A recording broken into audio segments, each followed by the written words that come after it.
Stop me if this sounds familiar. You're at work, something bad happens, you're the one that gets blamed. Now, you know how to fix this, but you're told to only follow the plan. When you do, it makes things worse, and you're blamed for that too. You didn't even have a choice, did you? John Woo's The Killer turns this upside down. It shows us a cop who follows all the rules, just like us. But he soon begins to admire a killer who is breaking all of them. And this killer may have more honor than the police chasing him. When the movie starts, we find a man named Jeff sitting in a church. His quiet and peaceful demeanor hides the fact that he's one of Hong Kong's most feared assassins. He tells his agent Sydney that he enjoys it for the peace and tranquility. This is Chow Yun-fat at the peak of his King of Cool era. Jeff, despite his violent profession, has a penchant for self-reflection. He may even be looking for absolution. Before he sets off for this contract, Sydney asks him if he wants to inspect the gun. Jeff says he trusts him. This underworld, despite its nature, has rules. Jeff and Sydney have rules. The target, a triad thug with strong family connections, is located in the back of a live music bar. Jeff arrives loaded with ammo and intel. The assault is brutal, but something goes wrong. The piano-playing singer Jenny, played by Sally Yi, is frightened by the violence and tries to run. She does so while running headfirst into gunfire. Jeff attempts to save her while firing on his enemies, but in the midst of this chaos, he blinds Jenny. His code says that innocents should not be harmed. For the first time, the code isn't enough. Early on, we also meet another man of moral character, Inspector Lee, played by legendary cop actor Danny Lee. The inspector is preparing for an undercover assignment, buying guns from a mad dog named Teddy Wong. Lee is a man of law. It defines him, but this assignment is going to show him that there's more to his code than just his identity as a cop. The gun deal is tense. Lee isn't supposed to be there, and Teddy knows it. As Lee inspects the merchandise, he loads up one of the weapons, and they are all caught off guard by a random motorbike cop. Teddy Wong takes this as a sign he's been set up, and the motorbike cop is murdered before he turns his gun on Lee. Wong attempts to escape and ends up on a nearby bus, where Lee jumps aboard to catch him. Teddy Wong ends up taking a woman hostage. He shoots and kills him. Unbeknownst to him, though, the woman had a heart condition. When the bullets rang out, her heart couldn't take it, and she too becomes a casualty. Another innocent is hurt. The system that Lee believes in still produces the wrong outcome. Lee finds himself being grilled by his superior. From Lee's perspective, he believes he did everything right. His actions saved lives. In another era, he'd be called a hero. Now, he's a liability. The letter of the law might say he's wrong, but his conscience says he isn't. Jeff can't let Jenny go. He returns to the scene and makes his presence known. After saving Jenny from a group of hooligans, he inserts himself into her life. Jeff swears to help Jenny get her vision back, even visiting doctors with her. Her only hope is a corneal transplant. Donors are so rare that it's easier to find one outside of Hong Kong than in it. Jeff needs money. His motivations are no longer just professional. Sydney has a job for him. Jeff says it's his last. Even with the thoughts of leaving the underworld, for Jeff, the gun is easy to pick up, hard to put down. The job will require him to assassinate some hotshot coming into town during a festival. When he asks who's behind the job, Sydney stays quiet. Red flags everywhere. But when Jeff names a high price, Sydney agrees. Regardless of the danger, Jeff feels he has to do this. For Jenny. Jeff sits at his window, playing his harmonica. He stares off at a church in the distance. Its sign says, Church of Salvation. In that moment, Jeff isn't thinking like a hitman. He's thinking like a man. In the lead up to the boating festival, Lee and his partner are assigned to act as security for this VIP. Lee is sickened. He knows this guy is bad news and is tied to the triads. However, he is a cop. What can he say? His morality is telling him one thing, but the law is telling him another. At the event, Jeff has procured a boat and perches himself out in the water. Sniper rifle in hand, he trains his sights on this VIP.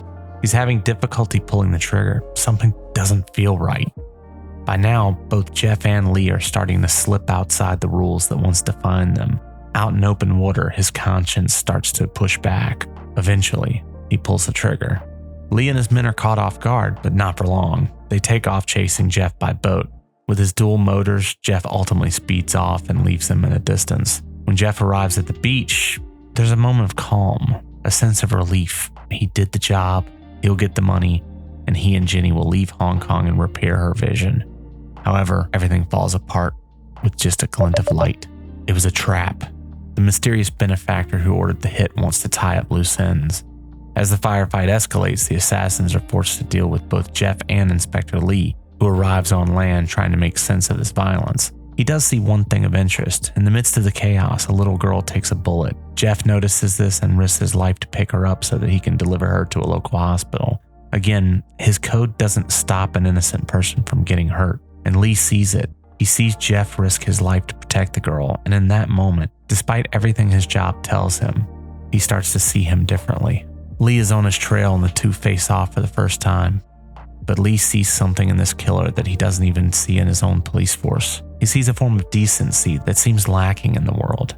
For all the rules that Lee follows, this killer might be the only one actually listening to his conscience.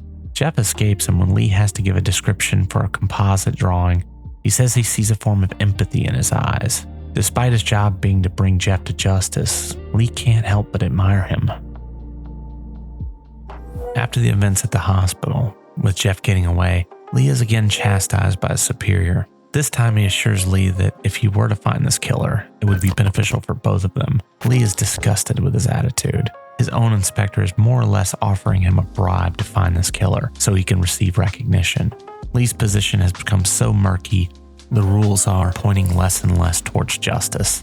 Jeff sits at home covered in sweat, unable to stop thinking about the child, shot by a bullet targeting him. He calls Sydney, wanting his money. Sydney agrees to show up. Jeff's oldest friend in the business helped a madman named Hae Wong Hoi. This isn't the business either man Jeff or Sydney once knew.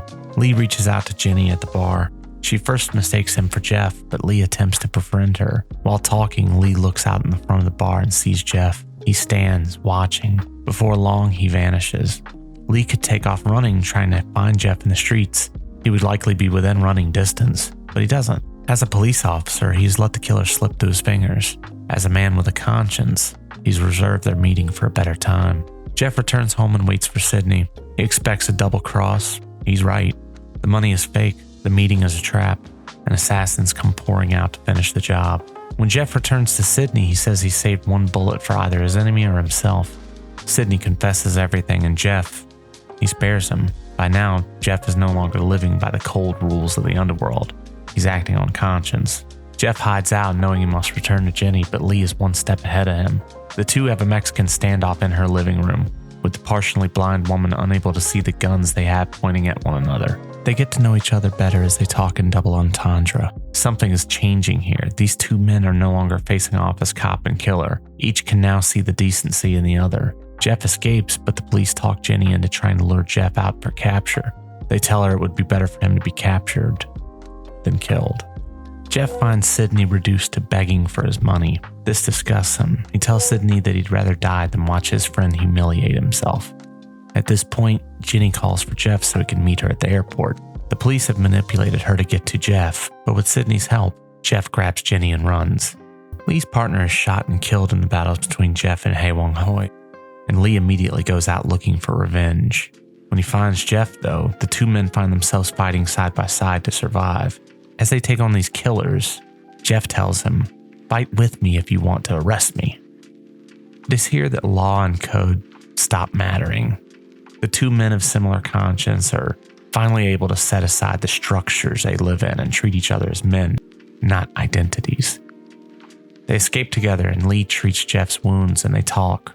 Lee tells him, "I wouldn't shoot my enemy without understanding him." Jeff laughs. "I can't believe the one who understands me is a cop." Lee opens up and says, "I believe in righteousness, but no one believes me." The two, along with Jenny, go to the rendezvous point, the church from the beginning of the film. Sydney has survived a beating in order to retrieve Jeff's money. Before long, gunshots ring out and there's an outright assault on the church. Sydney is brutally shot, and rather than succumb to his wounds, dying by the hands of these enemies, he asks for Jeff to be the one to take his life. Jeff relents.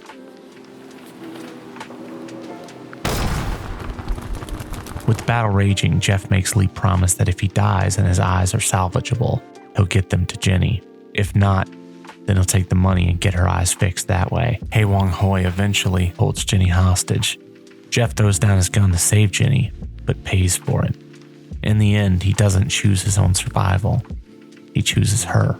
Jeff is blinded with his eyes no longer salvageable for Jenny. The two crawl towards one another in the night, unable to find each other, unable to share Jeff's final moments together. Hae Wong Hoi surrenders to the police. Lee walks upon the scene. He's no longer just a cop. He's a man of conscience. His rules are his own, not the police. He shoots and kills the man responsible. Does Jenny get her vision back? Does Lee go to jail? In the heart of all this tragedy, at least one man learns to live outside the system and follows his own conscience. Videos like this only spread if people push them. So if you want to help this one reach more people, leave a like and comment your take below. If you've got hype points, use them on this video while it's still new. And if ideas like brotherhood and heroic bloodshed interest you, check out this video on one of T-Lung's most emotionally impactful films.